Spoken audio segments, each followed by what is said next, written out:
Pessoal, o que aconteceu na Globo News não foi só mais uma entrevista. Foi um choque de realidade ao vivo. Daqueles que desmontam narrativa, deixam um clima pesado no estúdio e fazem a militância da bancada perder completamente o controle emocional. Flávio Bolsonaro entrou sabendo exatamente onde estava pisando, consciente de que não teria perguntas neutras, nem condução justa, e mesmo assim, encarou tudo de frente. E o resultado foi claro.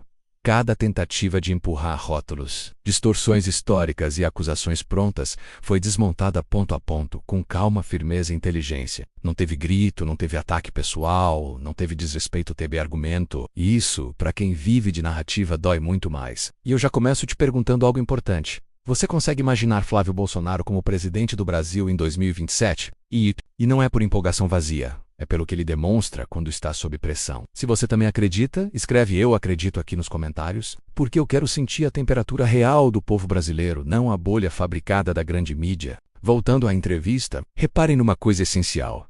Toda vez que a bancada tentava enquadrar Flávio Bolsonaro em contradições do passado, ele puxava o debate para o contexto, para os fatos, para a lógica. Quando trouxeram falas antigas de Jair Bolsonaro sobre a Amazônia, tentando colar um discurso anti-americano, Flávio fez o que poucos fazem, pediu data, pediu contexto, pediu o cenário político da época. Isso desmonta qualquer tentativa de manipulação, porque obriga o jornalista a sair do slogan e entrar na realidade histórica.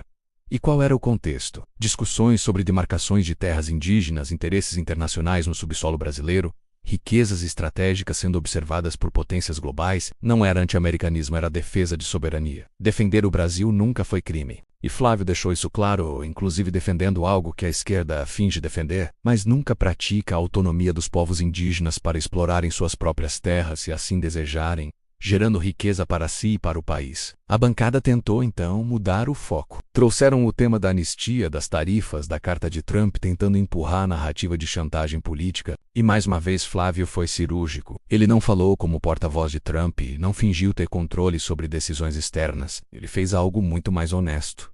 Interpretou a realidade geopolítica. A carta fala de perseguição política, de caça às bruxas, e isso é um fato que está escancarado para quem quer enxergar. E aqui eu te pergunto, olhando no olho, você acha mesmo que Jair Bolsonaro está sendo julgado de forma isenta? Por Alexandre de Moraes? Por Flávio Dino, que já o chamou de demônio? Por ministros que antes defendiam Lula e falavam em perseguição judicial? Se fosse qualquer outro nome na capa do processo, Michel Temer, Lula, qualquer um, a reação nacional e internacional seria completamente diferente. Mas como é Bolsonaro, pode tudo. E isso não é democracia. Isso é exceção. Flávio foi muito claro ao dizer: se Bolsonaro tivesse 3% nas pesquisas, ninguém estaria falando dele. O problema é que ele lidera, o problema é que o povo ainda se identifica, o problema é que, se estivesse nas urnas, venceria. E isso apavora muita gente. Não é medo do Bolsonaro, é medo do eleitor. Medo de perder o controle da narrativa, das instituições, do poder. Quando o tema virou agronegócio, setor produtivo e tarifas, Flávio mostrou algo que falta em Brasília: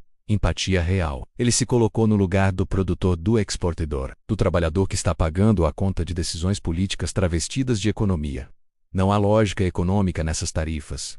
Há viés político, e quem sofre não é político, é o Brasil real. É o campo, é a indústria, é quem produz. E mais uma vez ele foi direto. O Brasil precisa voltar à normalidade. E isso começa com gestos concretos. Um deles é encerrar essa perseguição política travestida de justiça. A anistia não é prêmio. É correção de rumo. É pacificação. É algo que deveria ter sido feito sem pressão externa, mas que, infelizmente, só avança quando o país já está sangrando. A tentativa da bancada de comparar com a Venezuela foi desmontada com lógica simples. Se Bolsonaro quisesse dar um golpe, jamais sancionaria a lei que hoje é usada contra ele. Isso por si só já derruba toda a tese. Soma-se a isso uma delação cheia de contradições. Uma PGR que arquiva casos graves de corrupção em tempo recorde, mas acelera processos frágeis contra um ex-presidente por cartão de vacina. Isso não é equilíbrio, é seletividade. E o mais grave: todos já dão a condenação como certa, não pelo que está nos autos, mas por quem vai julgar. Isso é o retrato de um país que parou de fingir que vive uma democracia plena. Flávio não falou nada que o brasileiro comum não sente: o medo de falar, o medo de discordar, o medo de subir numa tribuna e ser punido por opinião. Quando ele usa a metáfora do sapo na panela, é impossível não refletir. A água vai esquentando devagar, ninguém percebe, até que é tarde demais. É exatamente isso que está acontecendo com o Brasil. A cada abuso normalizado, a cada excesso justificado porque é contra o Bolsonaro, a democracia vai sendo corroída. E mesmo assim Flávio deixou claro: não é sobre vingança, Não é sobre troca de favores, não é sobre chantagem. É sobre fazer o que é certo. Mesmo que doa, mesmo que gere crítica, mesmo que a grande mídia fique ainda mais irritada, porque no final, quem julga é a história, e principalmente, o povo.